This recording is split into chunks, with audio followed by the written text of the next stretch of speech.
Hello friends, restaurant style chicken చేసుకుందాం ఈరోజు మనం.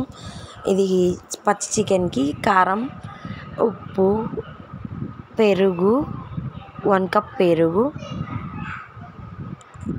పెరుగు వేసేసి ధనియాల పొడి, అల్లం వెల్లుల్లి పేస్ట్ 1 స్పూన్ వేసి బాగా కలుపుకోండి. ముక్కలకు బాగా పట్టించి ఒక అరగంట పాటు ఫ్రిడ్జ్లో పెట్టండి. ఇప్పుడు ఫ్రిడ్జ్లో నుంచి బయటకు వచ్చేలోపు 2 ఇలాచీలు, లవంగాలు, దాల్చిన చెక్క, టొమాటోలు 3, ఆనియన్ మిక్సీ జార్లో వేసి మిక్సీ పట్టండి బాగా. ఒక 2-3 పచ్చిమిర్చి వేయండి. పచ్చిమిర్చి వేసి మిక్సీ పట్టండి మెత్తగా. మిక్సీ అయిపోతుంది. మిక్సీ అయిపోయేలోపు ఫ్రిడ్జ్లో ఉన్న చికెన్ బయటికి తీసుకురండి. బయటికి తీసుకొచ్చి ఒక గిన్నెలో ఆయిల్ వేసి ఉల్లిగడ్డ, పచ్చిమిర్చి వేసి పోపు చేయండి.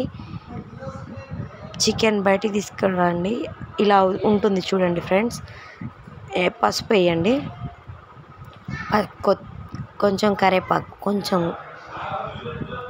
కరివేపాకు వేసి బాగా మగ్గనివ్వండి. మగ్గనించాక అల్లం వెల్లుల్లి పేస్ట్ వేయండి. అల్లం వెల్లుల్లి పేస్ట్ పోపులో వేసి పచ్చివాసన పోతుంది ఫ్రెండ్స్.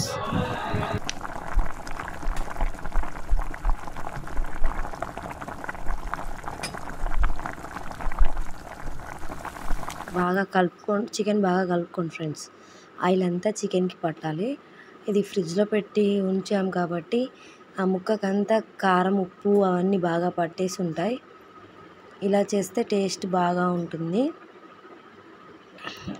కలుపుతూనే ఉండండి, బాగా మగ్గుతుంది. బాగా చికెన్ తొందరగా మగ్గిపోతుంది.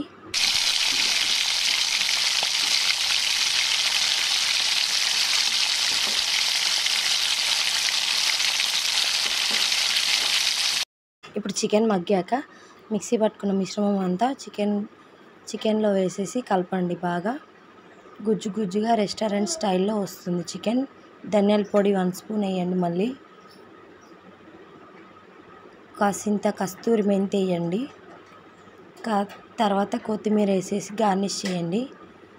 బాగా కలపండి. ఇప్పుడు ఒకసారి కలిపేసి 5 మినిట్స్ తర్వాత స్టవ్ ఆఫ్ చేసి చికెన్ దింపుకోండి. ఖతం.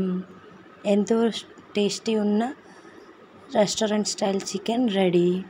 ఈ ఆనియన్ ఫ్లవర్ నేనే కట్ చేశాను ఫ్రెండ్స్. చూడండి, హాఫ్ వచ్చేసింది డిజైన్గా, ఇంకో హాఫ్ రాలేదన్నమాట. ఇంకోసారి ట్రై చేద్దాం.